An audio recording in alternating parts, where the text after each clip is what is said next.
Assalamualaikum warahmatullahi wabarakatuh. Perkenalkan, nama saya Sabrina Dina Nurrohma, absen 37 dari kelas 10-3. Berdirinya saya di sini untuk membahas fenomena sosial yang akan kita analisis adalah pengangguran. Berikut adalah teori yang dapat digunakan untuk menganalisis fenomena pengangguran. Teori yang akan kita gunakan adalah teori konflik Karl Marx. Teori ini berawal dari analisis Marx pada awal abad 20 tentang struktur dan proses ekonomi yang dapat dibayangkan sebagai sistem kapitalisme kompetitif. Industri kapitalis yang ada pada zaman ini itu tergolong masih kecil dan belum ada satupun yang memegang perekonomian dan mengendalikan pasar.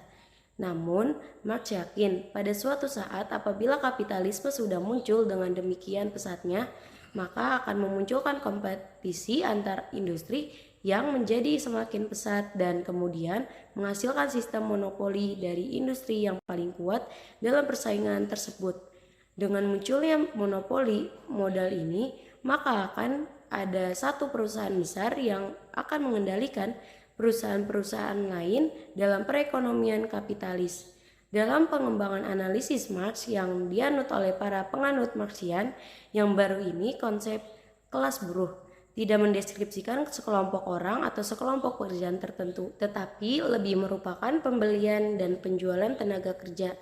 Para tenaga kerja tidak mempunyai alat produksi sama sekali, sehingga segolongan orang terpaksa menjual tenaga mereka kepada sebagian kecil orang yang mempunyai alat produksi.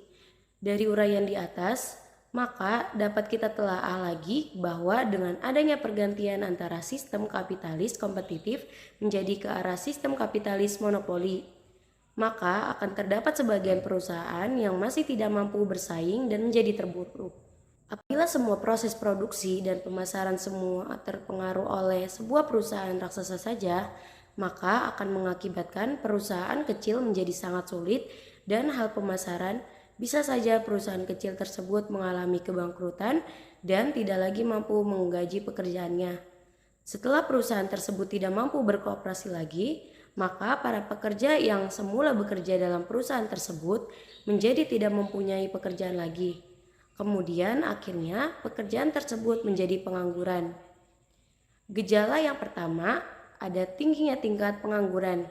Gejala utama pengangguran adalah ketika sejumlah besar individu tidak memperoleh pekerjaan yang sesuai dengan kualifikasi dan keahlian mereka. Yang kedua, tingginya tingkat pengangguran jangka panjang. Fenomena ini terjadi ketika individu yang mengalami pengangguran dalam jangka waktu yang signifikan, yang dapat mengakibatkan ketidakstabilan ekonomi dan sosial. Penyebabnya, menurut teori konflik Karl Marx, pengangguran dapat disebabkan oleh beberapa faktor, antara lain yang pertama, ketimpangan ekonomi. Ketimpangan distribusi, kekayaan, dan kekuatan dalam masyarakat dapat memicu pengangguran. Ketika kontrol atas sumber daya ekonomi terpusat pada sejumlah kecil individu atau kelompok, sementara sebagian besar masyarakat mengalami keterbatasan akses terhadap peluang ekonomi, maka pengangguran dapat meningkat. Yang kedua, struktur ekonomi kapitalis.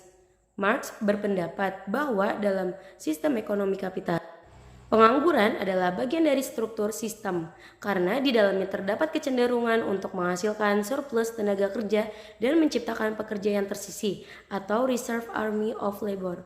Hal ini membuat pemilik modal memiliki kekuatan lebih dalam menentukan upah dan kondisi kerja yang merugikan pekerja. Yang ketiga, ada teknologi dan otomatisasi. Kemajuan teknologi dan otomatisasi dapat menyebabkan hilangnya lapangan pekerjaan tradisional. Jika pekerjaan digantikan oleh mesin atau proses otomatis, maka akan ada kelebihan tenaga kerja yang berdampak pada tingginya tingkat pengangguran. Yang terakhir ada solusi. Solusi pertama adalah penghapusan sistem kapitalis. Salah satu solusi yang dicetuskan oleh teori konflik Marx adalah penghapusan sistem kapitalis yang cenderung menciptakan ketimpangan ekonomi. Pembebasan tenaga kerja dari perbudakan kapitalis diharapkan dapat memberikan keadilan dan kesetaraan dalam memperoleh pekerjaan.